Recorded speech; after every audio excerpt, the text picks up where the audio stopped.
श्रीमद् भागवत में भगवान के अनेक अनेक अवतार हुए, उन अवतारों की कथाओं का वर्णन है।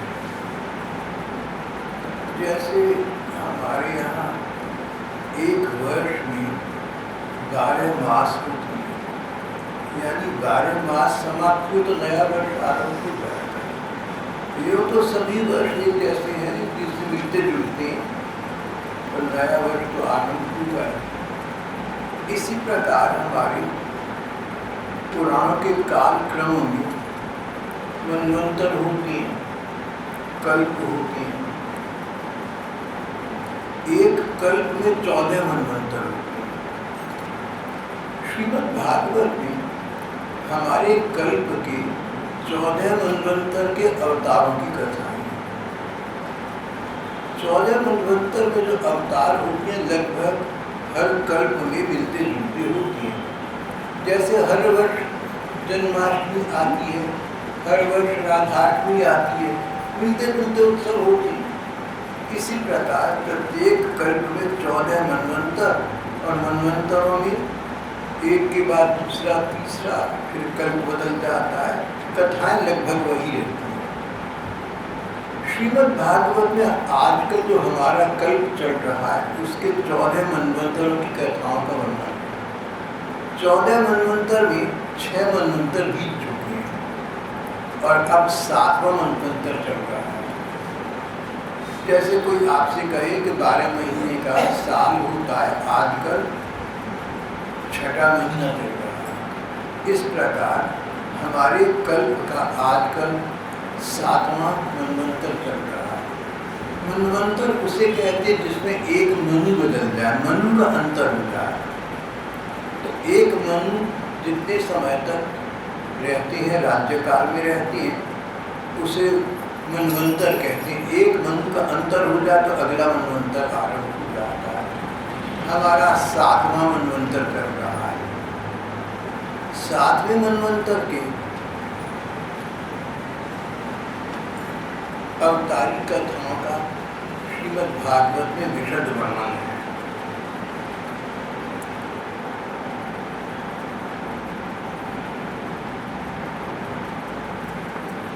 सातवें मनवंतर में जो हमारे मनु बने, उन मनु का नाम सत्यव्रत था।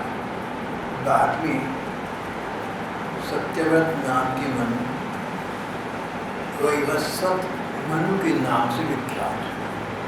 आजकल जो मनवंतर चल रहा है इसका नाम वैवस्वत मनवंतर चल रहा है।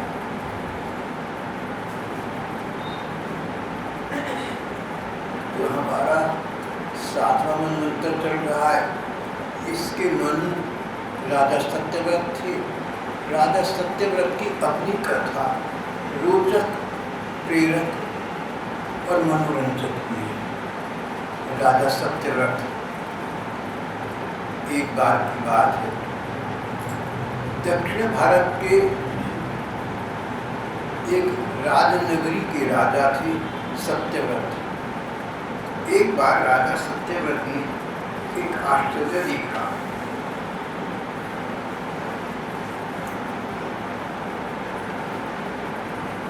उन्हें लगा कि वातावरण में, समय में, कालक्रम में कुछ अंतर आया है, पर वो क्या अंतर है, कैसा है, समझ न सके। सत्यव्रत बड़े उदार राजा थे। उन्होंने समय में अंतर देखकर सोचा कि मानव जीवन अंततः क्षणिक है, थोड़ी देर रहने वाला है। अब क्या पता कब काल सिर पर मंडरा रहा है, व्यक्ति को आकर साथ ले जाए। तो फिर मुझे भगवान के भजन में लगना चाहिए। राजा सत्यव्रत ने तपस्या करने का, भगवान का भजन करने का निर्णय कर। राजा सत्यव्रत एक दिन नदी में जल से तर्पण कर रहे थे। उस समय उनकी अंजलि के जल में एक छोटी सी मछली आ गई। कथा ये बनी के एक राजा थे दक्षिण भारत में, द्रविड़ देश के राजा थे। तो एक बार राजा नदी में कृत्य करके बाहर निकले तो देखा कि उनकी अंजुली में दोनों हाथों के बीच में एक छोटी नन्ही गुड़िया सी मछली आ गई। राजा ने देखा कि हाथ में मेरे मछली छोटी सी आ गई। मछली तो पानी में जीवित रहती है, चलो बेचारी को दोबारा उसी पानी में छोड़ दिया। तो उस छोटी नन्ही सी मछली को पानी में छोड़ दिया तो वो छोटी सी नन्ही सी मछली मनुष्य की भाषा में बोल पड़ी। ये एक आश्चर्य, पहला आश्चर्य, राजा की अंजुली में छोटी सी मछली आ गई। चलो संयोग की बात है, जब उस मछली को जल में वापस छोड़ा तो वो मछली मानवीय भाषा में बोली, मानो मछली न होकर मनुष्य हो। और उस बच्ची सी मछली ने कहा कि महाराज, आप तो बहुत अच्छे प्रकार के राजा हैं।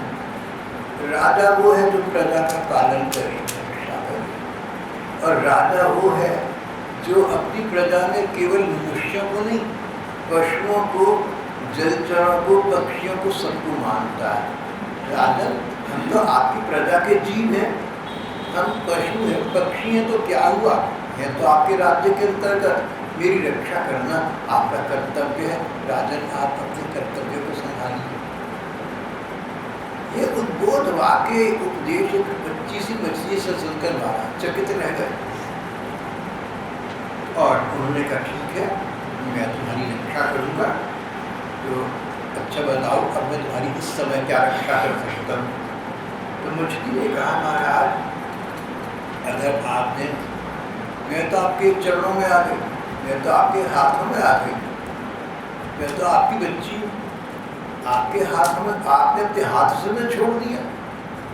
राजा का काम, पिता का काम ये तो नहीं कि बच्चे को हाथ से छोड़ दे।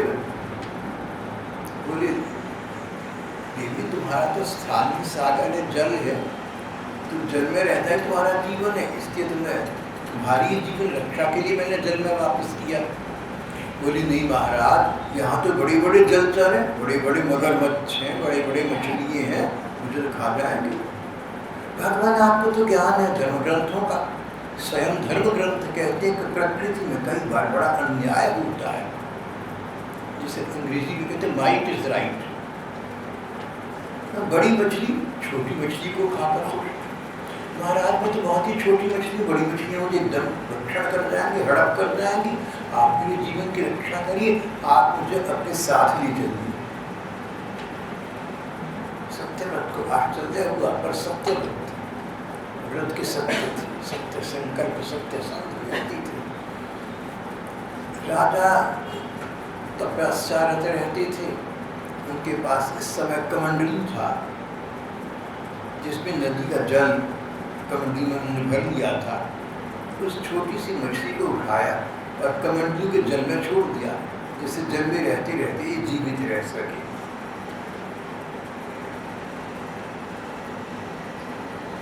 और उसे राजा अपने स्थान पर ले आए।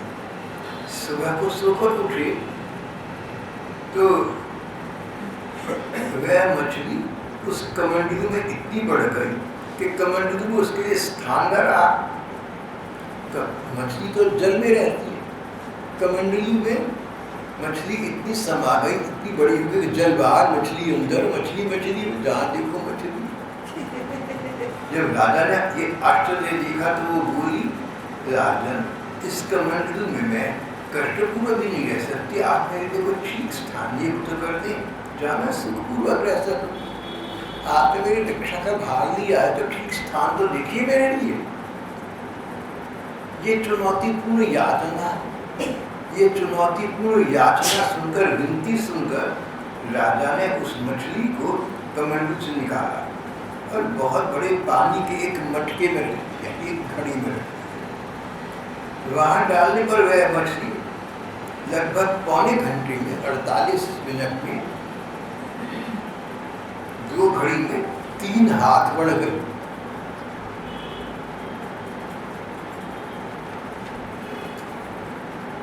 राजा से बोली, राजन ये मटका मेरे लिए पर्याप्त नहीं है, मैं तो आपकी शरण हूँ, आप मेरे लिए वो ठीक स्थान देख दीजिए। सत्यव्रत ने वहाँ से उस मछली को उठाया और सोचा कि ये किसी बड़े बर्तन में डालूंगा तो फिर बढ़ ना जाए, तो एक सरोवर में, एक तालाब में रखवा दिया। थोड़ी देर में मछली बहुत बड़ी, तो उसने महामछली का आकार ग्रहण कर लिया, सरोवर के जल को घेर लिया। बोली, राजन मैं जलचर प्राणी हूँ, इस सरोवर का जल भी मेरे सुपूर्ण रहने के लिए पर्याप्त नहीं है, आप मेरी रक्षा कीजिए, मुझे किसी अगाध, किसी बहुत बड़े सरोवर में स्थान दीजिए। राजा को बड़ा आश्चर्य हुआ, पर भी उसे एक बहुत बड़े सरोवर में ले गए। इतना शरीर पड़ गया, बड़े से बड़े सरोवर में जहाँ राजा मछली को डाले, मछली उस आकार की हो जाए। फिर एक अटूट जल वाली सरोवर में डाला, चारों ओर वो सरोवर क्या मानो सागर हो, इतना बड़ा सरोवर मछली को डाला तो वो उसको परिव्याप्त करके उसको समा गई। फिर वो इतना अगाध अटूट सरोवर छोटा पड़ गया। जितना बड़ा सरोवर होता उतनी बड़ी मछली बन जाती।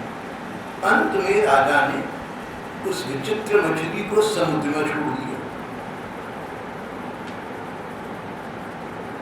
तब उस मछली ने कहा, राजन समुद्र में बड़े बड़े बलवान मगरमच्छ आदि रहते, वे तो मुझे तुरंत खा जाएंगे, आप मुझे समुद्र के जल में मत छोड़।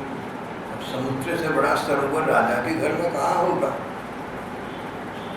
राजा मुग्ध हो गए और एक क्षण विचार किया। बोले, देवी तुम न तो मछली हो न मच्छर हो, मुझे संदेह हो रहा है, कहीं तुम साक्षात भगवान तो नहीं। ये तो तुमने लीला आगे भी दिखाई, मैं तुम्हारी इस लीला के रहस्य को समझ न सका। छोटे जलाशय में डाला तो तुम उसके आकार की हो गई, बड़े में डाला तो तुम उसके आकार की हो गई। मैं तुम्हारी इस महिमा को समझ नहीं पा रहा हूँ, मुझे ये लग रहा है कि रहस्यमय भगवान ही तुम्हारी रूप में प्रकट है। तमाहु भगवान अस्मान मत्स्य मत्स्य का रूप धारण करके, मछली का रूप धारण करके मुझे मोहित करने वाले आप कौन हैं? कहीं आप सब कुछ भगवान पर नहीं। ये प्रेम का लक्षण है। अगर हमारे मन में किसी के प्रति प्रेम का भाव हो, जहाँ कुछ अजूबा हो, आश्चर्य हो, हमें अपने प्रियवर का विचार आ जाता है। जब रामायण में विभीषण जी के घर के बाहर हनुमान जी ने ब्राह्मण का वेश धारण करके दस्तक दी, विभीषण देखा एक ब्राह्मण बाहर खड़ा है कि तुम राम दीन महतारी, आयहु मोहि करन बड़ भागी। कहीं तुम मेरे हृदय सम्राट, कहीं तुम मेरे प्रियवर, मेरे ठाकुर प्रभु राम जी तो ही नहीं हो, जो मुझ पर अकारण कृपा करके मुझे कृतार्थ करने के लिए इस रूप में आ खड़े हो। कि तुम राम, कहीं तुम प्रभु राम तो नहीं। निकले राम जी के दूत हनुमान जी। यहाँ पर राजा सत्यव्रत जब आश्चर्य देखा, अद्भुत विचित्र अजूबा देखा, तो बोले, कहीं तुम मत्स्य के रूप में मेरे ठाकुर, मेरे हृदय सम्राट, मेरे भगवान तो नहीं। ये क्या लीला है तुम्हारी, मैं समझ नहीं पा रहा हूँ। मत्स्य का रूप धारण करके मुझे मोहित करने वाले आप कौन हैं? मैंने आज तक ऐसी शक्ति रखने वाला कोई जीव नहीं देखा, न देखा न सुना। मुझे तो लगता है आप मेरे सर्वशक्तिमान, सर्व अंतर्यामी स्वयं भगवान है। जीवों पर कृपा करने के लिए आपने इस प्रकार का जलचर रूप धारण किया। नूनम त्वं भगवान साक्षात् हरिर्नारायणो अव्ययः अनुग्रहाय भूतानां दत्ते रूपम यथावसम्। हम जीवों पर किसी प्रकार की अद्भुत अनुग्रह लीला करने के लिए मेरे ठाकुर तुमने ये लीला विग्रह धारण किया है, इसके अतिरिक्त और तो मैं कुछ समझ नहीं पा रहा। आप कृपा करके अपने स्वरूप का मुझे बोध कराइए मेरे ठाकुर, मेरे भगवान, मेरे पर कृपा करो, मुझे कृतार्थ करो, बताओ तो सही। मुझे तो लगता है आप जगत की उत्पत्ति स्थिति और संहार करने वाले मेरे ठाकुर, मैं तो आपको बारंबार नमस्कार करता हूं।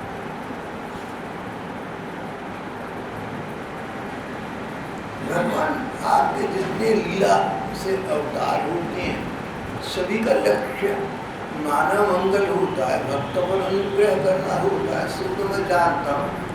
पर आपका ये वर्तमान मछली के अवतार किस उद्देश्य से हुआ? अगर आपकी मुझ पर थोड़ी सी भी कृपा हो, आप कृपा पूर्वक इस उद्देश्य का, इस अवतार का उद्देश्य मुझे बता दीजिए। सर्वसुहृदत्मना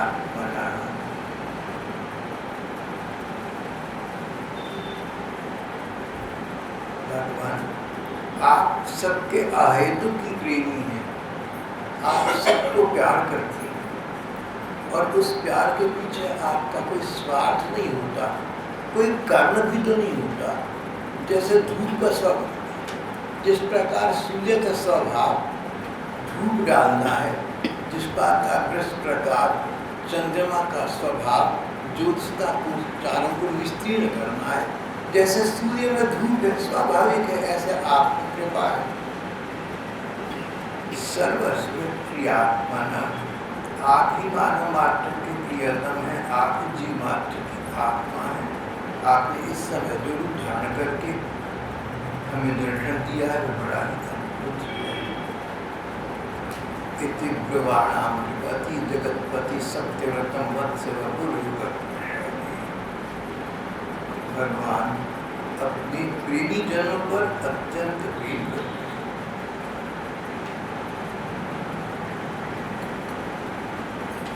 सच बात तो यही थी। राजा ने परम सत्य का अवलोकन किया था। राजा ने मछली से कहा कि मछली के रूप में कहीं आप मेरे ठाकुर, मेरे भगवान के नहीं है।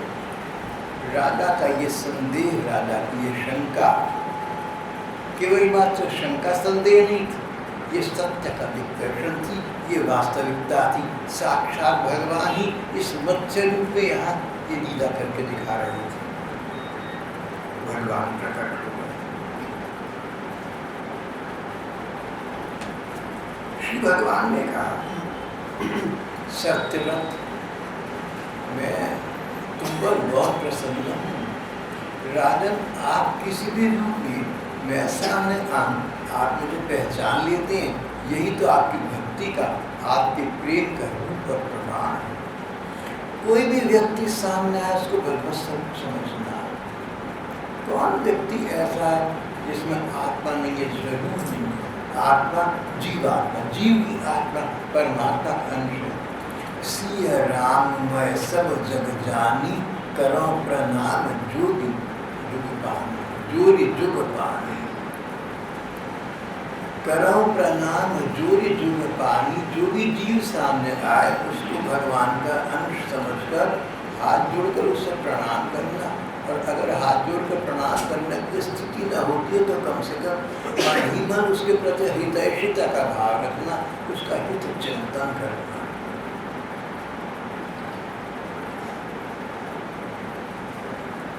राजन, धन्य है आप। किसी भी रूप में मैं आपके सामने आऊँ, आप मुझे ही देखते हैं, मुझे पहचान जाते हैं।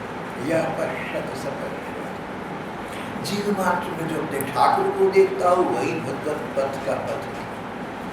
भगवान के प्रेम पथ का अधिकारी तो वही व्यक्ति है जो भगवान सामने हो न हो, जितने स्वरूप हैं, जितने जीव हैं, मनुष्य, पशु पक्षी के रूप में भी अपने भगवान का दर्शन करता है। अवश्य ही व्यवहार तो स्थिति के अनुसार होगा, भगवान की सेवा करना। कुत्ते के रूप में भगवान है। अगर कुत्ते को डिवोटी पसंद है तो उसके आगे वो डाल देना, भगवान का भोग लगाना है। जिसको जो पशु को अच्छा लगता है उस पशु को वो आहार कराना, उस पशु के अंतर्गत प्रच्छन्न अपने ठाकुर का भोग लगाना। राजन, मैं आपसे बहुत प्रसन्न हुआ, आपने मुझे इस रूप में पहचान लिया, आपने ठीक पहचाना, आपने तत्व का दिग्दर्शन किया, आप तो सत्य संध हैं, आप सत्य के स्वरूप का दर्शन करने वाली हैं। आप जैसे भक्तों को पाकर मैं भगवान कहलाता हूँ, पर मैं भी कृतार्थ हो जाता हूँ। भगवान कृत संकल्प हैं, भगवान सत्य संकल्प हैं, भगवान सफल मनोरथ है, भगवान आत्मा राम है, भगवान आपका काम है, लेकिन एक कामना आपका काम ठाकुर को बनी रहती है। ऐसे भक्तों की कामना जो जीव मात्र उन भगवान का दर्शन करे, किसी को बैरी न समझता, किसी को बुरा न समझता, सब में एक ही प्रभु की सत्ता व्याप्त है। ईशावास सर्वम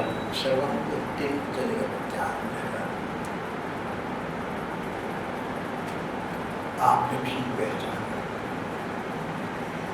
राजन, बात ये है कि आज से 7वें दिन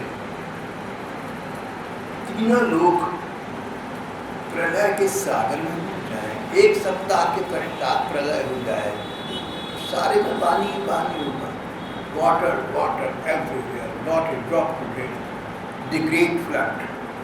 बाइबल में जिसको ग्रेट फ्लड कहा है, कदाचित उसी के विचार से यहाँ पर बात की गई। 1 सप्ताह के पश्चात प्रलय हो जाएगी और तीनों लोग उस प्रलय में नष्ट हो जाएंगे, विलीन हो जाएंगे। भूर्भुवस्सुवः 3 गायत्री मंत्र में जिनका उद्धरण आता है, ओम भूर्भुवस्सुवः तत्सवितुर्वरेण्यं। तो भू, ये जो तीनों लोग हैं, ये तीनों के तीनों लोग प्रलय के उस महाजल में समाहित हो जाएंगे, उसमें विलीन हो जाएंगे, नष्ट नहीं। देखो, matter never dies, it only changes its form.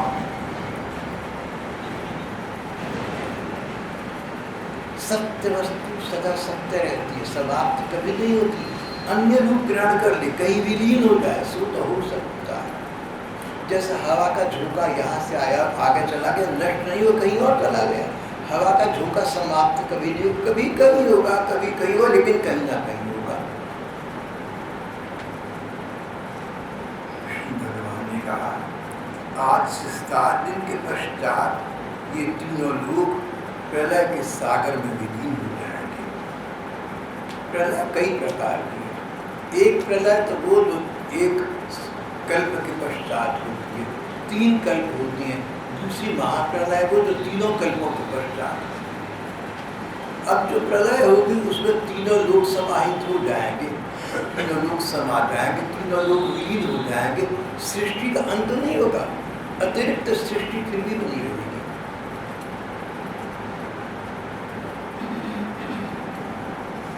भगवान ने कहा, राजन, आज से 1 सप्ताह के पश्चात प्रलय हो जाएगी, चारों ओर जल ही जल होगा। उस समय तुम समस्त प्राणियों के जीवात्माओं को साथ लेकर, सूक्ष्म शरीरों को साथ लेकर, और जो 7 ऋषि सप्तर्षि कहलाते हैं ये भी होंगे, इन सप्तर्षियों को लेकर एक नौका पर चढ़ जाना। नौका में भी आज से 7 दिन के पश्चात प्रलय हो जाए। तुम देखना उस प्रलय में एक नौका, एक नाव तुम्हारी ओर चली आ रही है। इस नाव में तुम बैठ जाना, सप्तर्षियों को, महात्माओं को इस पास बिठा लो, और इस सृष्टि के जो चराचर प्राणी हैं, जीव हैं, सबके सबके जीवात्मा, सबके सब अपने सूक्ष्म स्वरूप से उस नाव पे विराजेंगे। उस समय सब ओर बस महासागर ही लहराता होगा, प्रकाश नहीं होगा।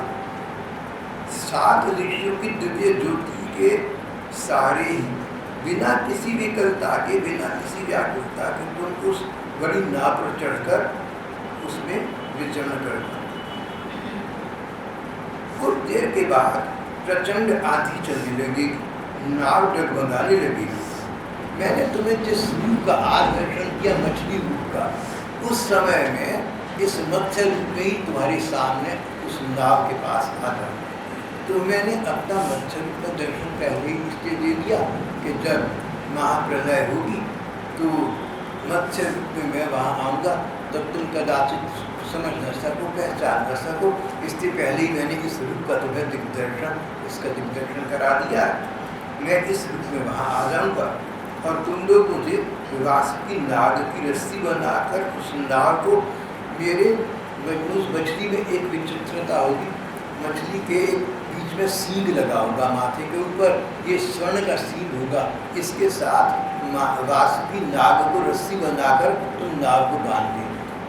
ये वासुकी नाग वही है जो समुद्र मंथन के समय रस्सी के रूप में काम आया।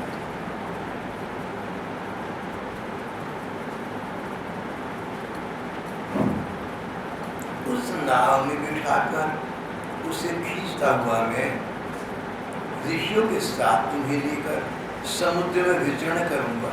वो नाव समुद्र में घूमती रहेगी, उसका संचालन मैं करूंगा। उस समय तुम जो प्रश्न करोगे मैं उनके उत्तर में उपदेश दूंगा, तुम्हें मेरी कृपा से ज्ञान प्राप्त हो जाएगा। भगवान राजा सत्यव्रत को ये संदेश देकर अंतर्धान हुआ। राजा भगवान के प्रेमी भक्त थे। कोई दूसरा हो तो पता लगे कि एक सप्ताह के पश्चात सारा संसार में अंधकार होगा, अंधेरा, न सूर्य न चंद्रमा न तारे, पानी पानी, और दुनिया का तुम्हारा रिश्तेदार इष्ट मित्र कोई नहीं होगा। इतनी घबराहट होगी एक सप्ताह के पश्चात मेरा क्या होगा। राजा तो भगवत प्रेमी थे, भगवान ने प्रेम तत्व का उन्हें संदेश दे दिया था। राजा व्याकुल होकर प्रतीक्षा करने लगे, देखिए प्रेम का कब होगा उस समय जब श्री भगवान मत्स्य रूप में सही मेरी सेवा सहायता के लिए आएंगे और न जाने कितने काल तक मुझे ब्रह्म ज्ञान का, ब्रह्म तत्व का उपदेश प्रदान करते रहेंगे। मेरा वर्तमान जीवन तो यूं ही चला गया, तो वास्तविक जीवन तो तभी होगा जब ब्रह्म साक्षात्कार होगा, जब मेरे ठाकुर, मेरे हृदय श्री भगवान मछली का ग्रहण करके सही मुझे प्रकार प्रकार के ब्रह्म ज्ञान संबंधित उपदेश प्रदान करेंगे। मैं निहाल हो जाऊंगा, मैं कृतार्थ हो जाऊंगा, मैं कृतकृत्य हो जाऊंगा। और वो एक सप्ताह काटना राजा के लिए कठिन हो रहा था। जल्दी से जल्दी समय कटे तो भगवान किसी भी रूप में सही मेरे सामने आए, मैं उनकी वाणी सुन करूं।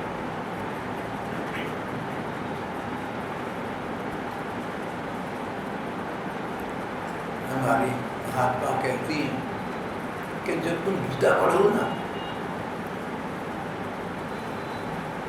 तो तुम मन ही मन ये सोच सोच कर निहाल होना, प्रसन्न होना, गदगद होना कि अरे ये शब्द मेरे ठाकुर जी ने बोली।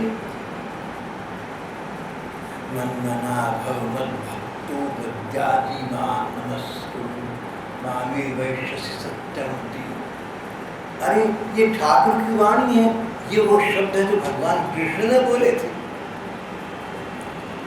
अगर किसी व्यक्ति से हमारा अगाध प्रेम का नाता हो और संसार से चला जाए और उसकी टेप रिकॉर्डिंग, उसकी किसी रिकॉर्डिंग को हम सुने तो हमें बार बार विचार आता है कि अच्छा वो तो चले गए पर उनका स्वर तो वही तो था।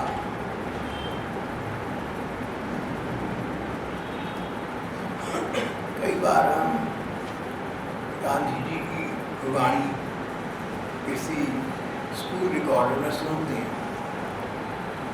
हर शुक्रवार की सुबह को आकाशवाणी से गांधी जी की कथा वार्ता, उनकी वाणी आती है। कभी कभी मैं सुनता हूँ तो लगता है कि अच्छा ये महात्मा गांधी बोल रहा है। वपु और वाणी सांतों में दो ही तो स्वरूप। वपु श्री विग्रह शरीर, वो तो चला गया। मानो ब्रह्म तत्व में विलीन हो गया, लेकिन वाणी तो है। अगर संत महात्माओं की वाणी का इतना महत्व है,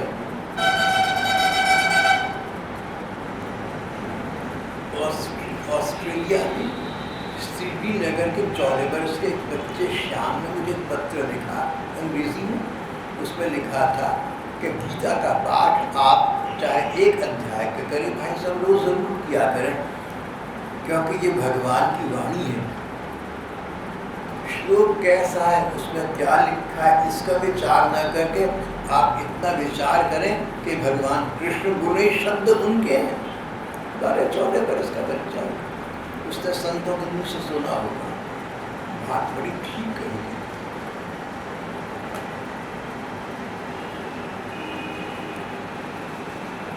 जब तुम गीता पढ़ो, गीता सुनो, तो भूल जाना सब कुछ, बस वो हर्षित होना, गदगद होना इस सोचकर कि मेरे ठाकुर की वाणी है, ठाकुर बोल रहे हैं।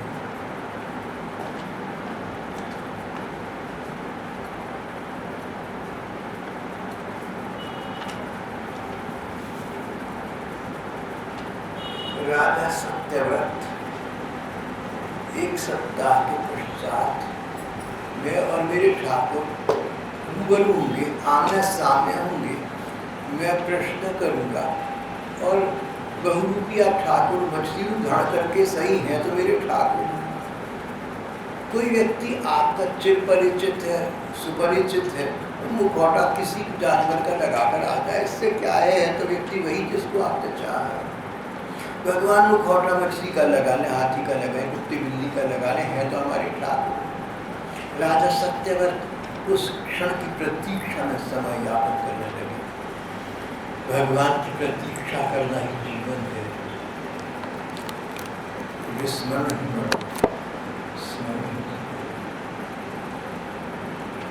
जिंदगी तो उसी को कहते हैं जो बसर तेरे साथ होती है।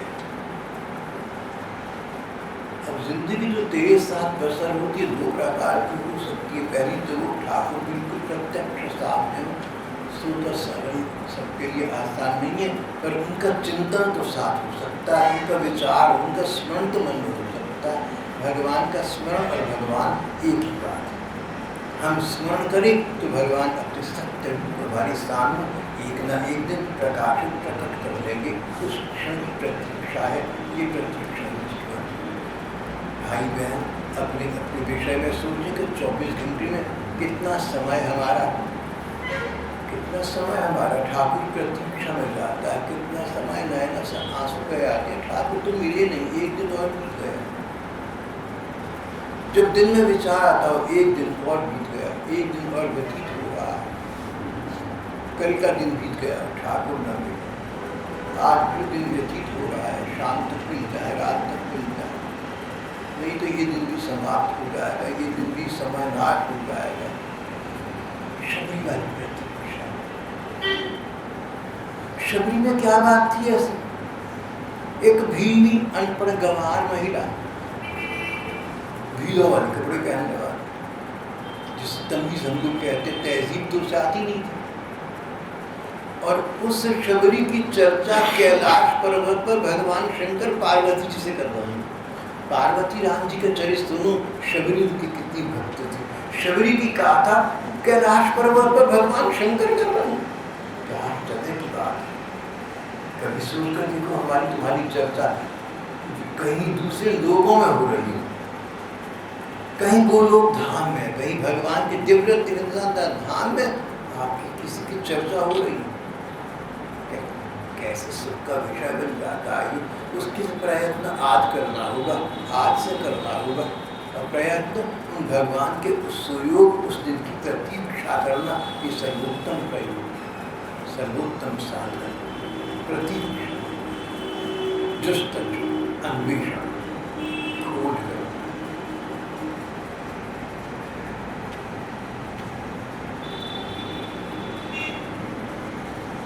भगवान ने कहा मैं तुम्हें इस प्रकार सत्य तत्व का उपदेश दूंगा।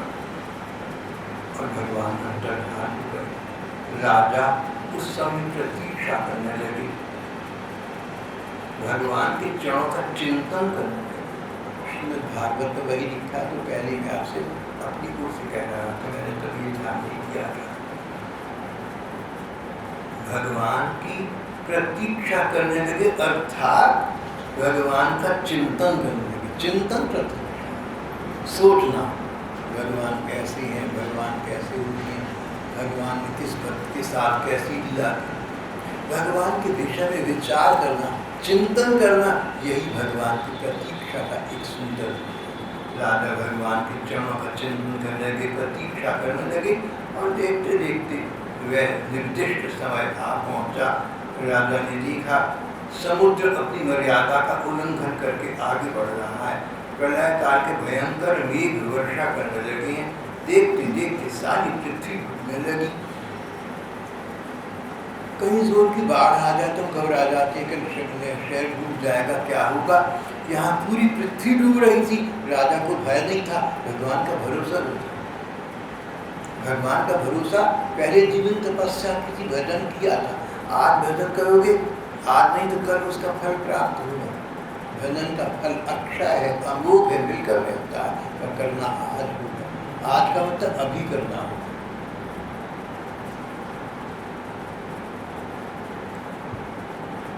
देखते देखते सारी पृथ्वी डूबने लगी। और फिर राजा ने देखा वह नाव आ गई जिसका भगवान ने निर्देश दिया था। सप्तर्षियों के साथ वो राजा उस नाव पर बैठ गए। सप्तर्षियों ने कहा, राजन भगवान का ध्यान करो, वे हमें इस संकट से बचाएं, हमारा कल्याण करेंगे। राजा ने भगवान का ध्यान किया। भगवान उस समय समुद्र में मत्स्य के रूप में भगवान प्रकट हुए। सोने का शरीर, और शरीर में एक सोने का सींग भी था। भगवान ने जैसा पहले कहा था उसके अनुसार वह नौका वासुकी नाग के द्वारा भगवान के सींग में बांध दी गई। राजा ने भगवान की प्रार्थना, राजा ने कहा, भगवान हमें संसार के बंधन से छुड़ाकर मुक्ति प्रदान करने सच्चे गुरु तो आप ही हैं। न परमो गुरु भगवान, हमारे गुरु तो भगवान आप ही।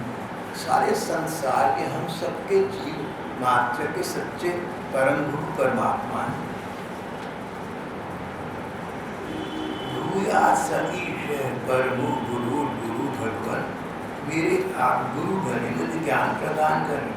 जितने भी देवता हैं, गुरु हैं, संसार के जीव हैं, वे सब यदि आपकी कृपा के 10,000वें अंश के अंश की बराबरी नहीं कर सकते हैं, तो सच्चे गुरु आप, परम गुरु तो आप हुए। मैं आपकी शरण ग्रहण करता हूँ। तमीश्वरम ताम शरणम प्रपद्ये। भगवान आप हमारे गुरुजनों के भी गुरु हैं, आप ही हमारे गुरु हैं। भगवान आप परम गुरु हैं, आप हमारे गुरु के भी गुरु हैं। तो एक तो हमारे गुरु कोई मानव रूप में हूँ, संतजन हूँ तो हो गए, उनके भी गुरु आप। जब तक परम गुरु भगवान का दिग्दर्शन ना हो, साक्षात्कार ना हो, तब तक जो वर्तमान संत रूप में हमारे गुरु हैं, हम उन्हीं को भगवान का स्वरूप समझकर उन अपने सदगुरुदेव का पूरा पूरा आदर करें। पर देखो आज का जो युग है ना, इसके विषय में भागवत में ये भी कहा गया है कि कहीं गलत स्थान पर अपने को न लगा लेना। सोच विचार कर किसी सच्चे संत को ही गुरु में स्वीकारना। एक बार तुम्हारे अनुभव ने तुम्हें गुरु से भेंट करा दिया, अब अटूट अगाध अंधविश्वास रखना। पहले तर्क, बाद में श्रद्धा। तर्क बुद्धि से देखना, मस्तिष्क से देखना, तुम्हारा मन संतुष्ट हो जाए कि ये संत संत हैं और तुम्हारे गुरु होने के योग्य हैं, तो अब उनको गुरु धारण कर लिया। पहले तर्क के आधार पर गुरु धारण किया, अब गुरु धारण कर लिया तो श्रद्धा उत्पन्न हो गई। गुरुदेव है तो वही भगवान का स्वरूप है, और गुरुदेव वो जो हमें परम गुरु भगवान के पास तक पहुँचाए।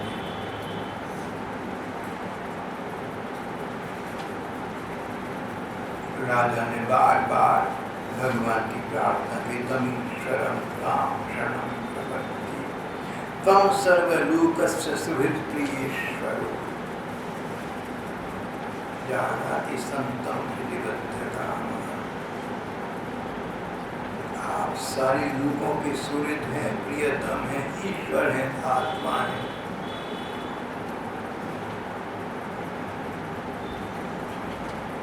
कामनाओं के बंधन में जगड़े लोग अंधे हो रहे हैं।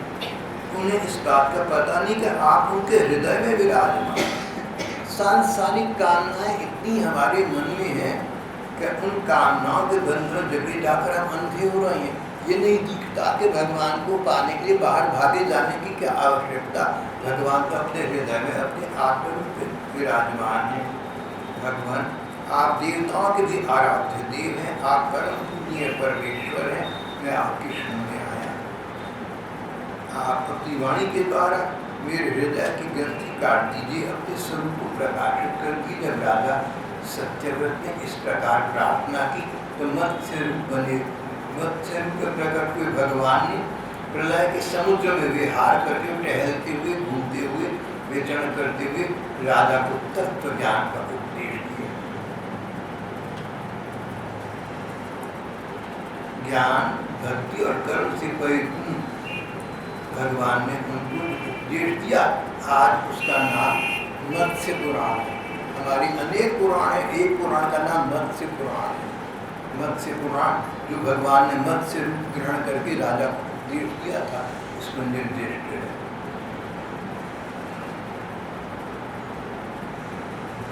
भगवान की कृपा से राजा सत्यव्रत ज्ञान और विज्ञान से संयुक्त होकर हमारी इस वर्तमान कल्प में मुनि बन गए। अब उनका नाम है वैवस्वत मुनि।